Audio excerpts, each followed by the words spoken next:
আজকে আমি রাজমা রেসিপি নিয়ে এসেছি। এইভাবে রাজমা বানালে একটা হলেও রুটি বেশি খাবেন।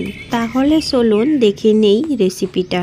এখানে আমি এই বাটির এক বাটি রাজমা নিয়েছি। রাজমা আমি সারা রাত ভিজিয়ে রেখেছিলাম। তারপর রাজমার খোসাটা আমি সরিয়ে নিচ্ছি।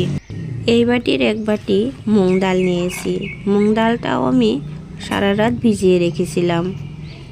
ছোট ছোট টুকরো করে আমি 2টা টমেটো কেটে নিয়েছি। দিয়ে দিলাম পেঁয়াজ কুচি।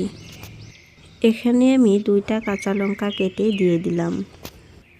1 চামচ হলদি পাউডার দিয়ে দিলাম। 1 চামচ জিরে পাউডার দিয়ে দিলাম। 1/2 চামচ ধনিয়া পাউডার দিয়ে দিলাম। স্বাদ মতো লবণ দিয়ে দিচ্ছি। 1 চামচ মরিচ পাউডার দিয়ে দিলাম। এই রেসিপিটায় আমি কোনো ধরনের তেল ব্যবহার করছি না, তাই 1 চামচ ঘি দিয়ে দিলাম। এখন আমি এই উপকরণগুলো ভালো করে মিশিয়ে নিচ্ছি। এদিকে আমি চুলায় কুকার বসিয়ে দিছি। কুকার গরম হওয়ার পর আমি এখানে 1 চামচ ঘি দিয়ে দিলাম। ঘি একটু গরম হওয়ার পর আমি এখানে পেঁয়াজ কুচি দিয়ে দিলাম। পেঁয়াজ একটু নেড়ে চেড়ে দিয়ে দিলাম 2টা শুকনা মরিচ।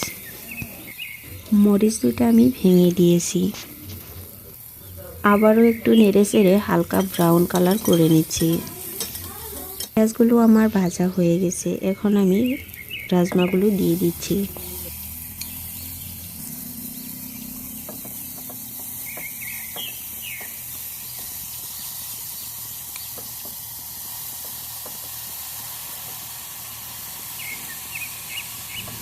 যে বাটিতে রাজমাগুলো ছিল সেই বাটিতে আমি একটু জল নিয়ে বাটির মশলাগুলো ধুয়ে আবারও দিয়ে দিলাম।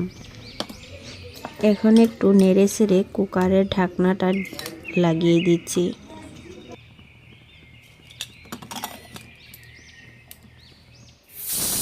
3টা সিটি দেওয়ার পরে আমি চুলার আঁচটা বন্ধ করে দিলাম।